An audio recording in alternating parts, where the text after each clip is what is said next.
Welcome to Nightbreed. Thanks for coming on, man. Cheers for having me, man. How you doing? Yeah, good, good. So 2016, how'd you come to be in Gloryhammer? Uh, I think it started off. I think I did one show even back in 2014, and Chris was obviously Chris from Maelstrom, Hmm. was playing keyboards in the band at that time. I just had a call from him one day. He was like, "Shit, I've double booked myself at two festivals on the same day. Like, can you like fly out and do it?"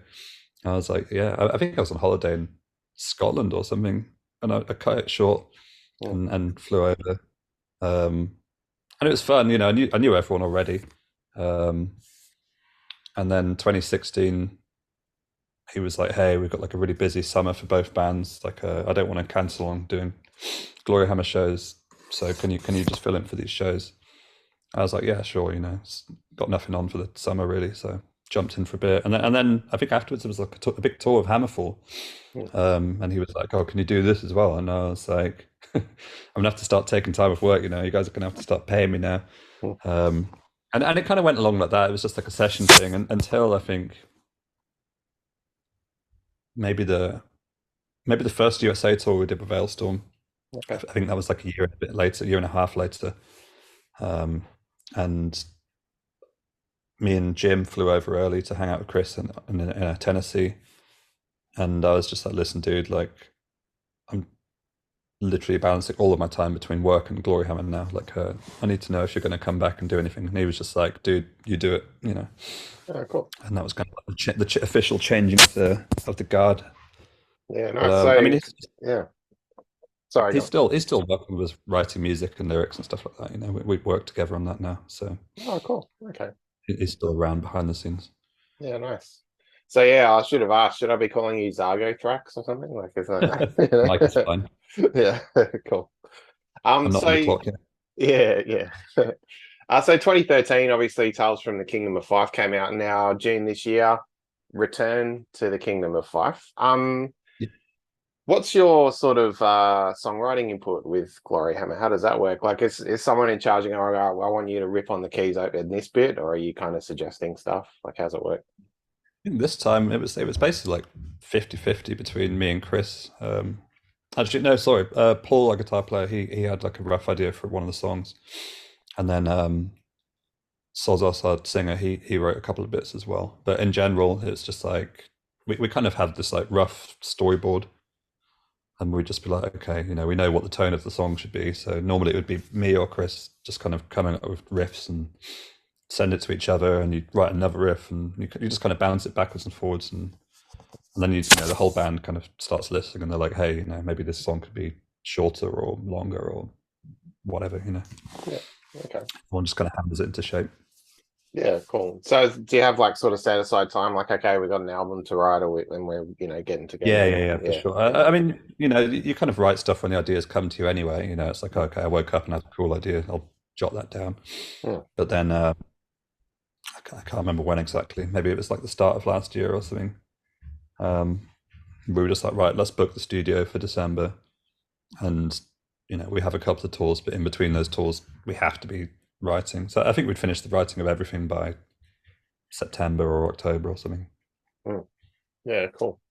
Um, and you play other instruments as well, right? Like your guitars for a couple other bands. How long have you That's right. been, Yeah, a multi-instrumentalist? Like, did you start with one and then kind of move on? Or? started playing piano when I was like 6 years old, I think, until I was about 11, and then I kind of binned it, um, and just played video games for a couple of years, Yeah, and then yeah. when I was like 13, the school I was going to, they had like a bass guitar, and I remember another friend of mine, he bought like a Zach Wild guitar or something like that. So I started learning these songs on bass. He, Mm. he showed up with a Zach Wild guitar, and I was like, that looks way more fun. Um, so I started learning guitar. I guess I started learning it seriously when I was like 14. Mm. And then that kind of became a main instrument.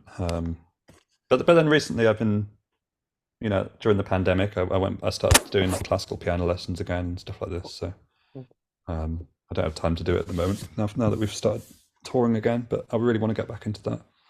Yeah, fair enough. Um, but yeah, and then yeah, I've been playing quite a lot of guitar for other bands, especially Mm. this year.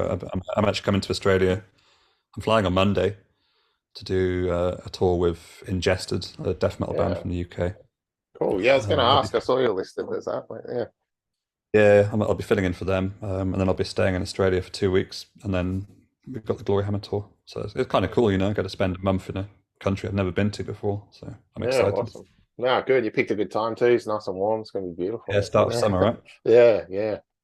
Good timing. So how'd you get together with Ingested? You know those guys or something? I've known those guys since like 2009, I think. Mm, I was living in a city in the UK called Bath, and I just joined a band that was on the same label as them, mm, and they kind of rolled. They were playing in like a pub down the road from where I lived or something. mm. Um, So I just went down to check him out, and I got talking to the singer. It turned out he's from like the same little town as my dad is from, like the middle of nowhere. Mm. Uh, I ended up playing with the drummer in another band called Nexus and Furious, which was pretty short lived. But I mean, we went on tour like Cannibal Corpse and Behemoth and stuff like this back in Yeah. like 10 years ago. Mm. That was cool. And then they just asked me recently. They were just like, we need a live guitarist. You know, can you do these shows? And I was like, yeah, sure. You know, Mm. Yeah, that's fun. cool. Yeah, yeah. And also, while we're on the subject of other bands, Death Code Society, you've been playing with them since, well, the beginning, right? How did that all start, the Uh, symphonic black metal thing? I actually joined them in 2000, I think 17 or 18. Oh, okay. Um, I was aware of them for a really long time. Again, probably back to like 2009, 2010. I heard their first demo, Mm, and I was blown away because I was in a similar band at the time, but they were just so much better. okay. You know, and yeah, again, I think they played in London. I think it was the only time they've ever played in the UK, and I went to the show, um, got chatting with them, and then actually their old guitar player passed away. So when he died, the singer messaged me and he was like, "Look, you know, we think we should, you know, we want to finish at least the shows we've committed to doing, Mm. and then figure out if we want to keep going as a band." And so I did those shows, and they were like, "Oh yeah, you know, let's keep going." So Yeah, we got a cool. new album coming up, I think in November actually. Oh, great. Yeah, cool. Do you know when there's going to be like a single or something like that for that one? Yeah, I think the first single should be coming later this month. We got a video and a single. Oh, cool. No, good man. Nice. And also, Wizard Throne. Um, you guys put out an album 2021. Yeah, is that band still Yeah, sort of active? Yeah. yeah, for sure. Now that we've got Gloryhammer sort of the album's out and we're touring again regularly. Me, Chris, and Matt, the other guitar player, we're chatting all the time, and Mm, we've got like a rough concept and quite a few riffs. yeah.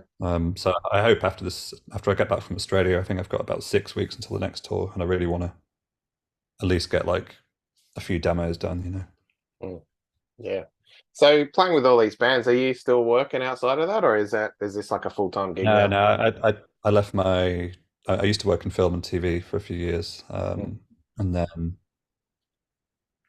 I think it was the end of 2018. I left my job. yeah, It nice. was it was just getting a bit too hectic. You know, it's like all your holidays are literally every holiday and weekend is spent doing band stuff, Yeah, and then you're yeah, working like 9 till 6 in like a media job in the middle of London. And I was just like going yeah, completely crazy, you know, like so. I was just like, yeah, no, one of them has to stop. You know, so. yeah. Ah, cool. That's good, man. That's the dream, like music for wherever. That's great. So I get back to Gloryhammer. You've been with them a few years now. How many costume upgrades have you had? How many, like, how often does that kind of change up? I think it's like 2.5 now. I guess like the old one was like I don't know. Chris's like £50 Amazon wizard costume, whatever. That was still wearing for a bit. Yeah. And the album 3 came out, and we actually had like a budget, and we were like, we really need to actually get some good costumes, you know. Mm, So we spent a bit more money, and then since then I've been like slowly upgrading it. Like I mean, most of that stuff was still bought just from online, and some of it looks good, and some of it was like cannibalized from again like a £20 cardinal Halloween costume or something. mm, And it got to the point where I was like, this actually sucks. Like, so I commissioned someone to kind of custom make and replace all of the crappy stuff. yeah, cool. But there's still bits of it that are kind of like off the shelf. So Mm. it's kind of half where I want it to be now. Yeah, cool. And for all the keyboard players out there, what's your tech gear? Like, what are you playing on stage? Uh, it's like a Korg Cross 2 and a MIDI controller, basically. Yeah, mm, yeah, cool. And so, have you got like software kind of running as well, something like Yeah, but then a lot of the stuff as well is coming through. Obviously, you can't play everything, so there's that? tons and tons and tons of backing tracks as well, Yeah. Okay. Yeah, which yeah. which are mostly done by well, pretty much all done by Ben, our drummer, who's like the orchestration man. Oh, yeah, cool. Yeah, nice. So, have you got like any clicks or something to keep it all together? How's that sort of run? Yeah, yeah, Yeah, yeah, we got this whole crazy system now. It's amazing. yeah. That's cool, man. Nice. Um, so obviously, yeah, Gloryhammer shows in Australia coming up. And you haven't been here before. That's exciting. You got 13 years of material to draw from. How do you guys decide what the set lists are going to be? I think with the exception of the first album, which there's only really two songs that we like from that, so we'll still play those two, and then the rest of the album we just tried to keep it equal. So we've got, I think, 4 songs from each album, Mm, um, and really we just tried to pick the best ones, like the ones that we know work best in a live environment. Obviously, we have like a new album, so we're kind of still in the process of testing which songs work, but we played a few new ones over the summer. mm. And we think they work pretty well. Yeah, no, that's cool, man. Well, look, there's no Gloryhammer show in Perth, WA, where I am, but I'll see you at Ingested, man. I'm looking forward to it. And yeah, Yeah. I'm sure you have a blast in Oz, man. So yeah, good luck. We'll Thanks see very you much. soon, man. I'll see you in Yeah, Perth. cool. Thanks, mate. Have a good one. See ya.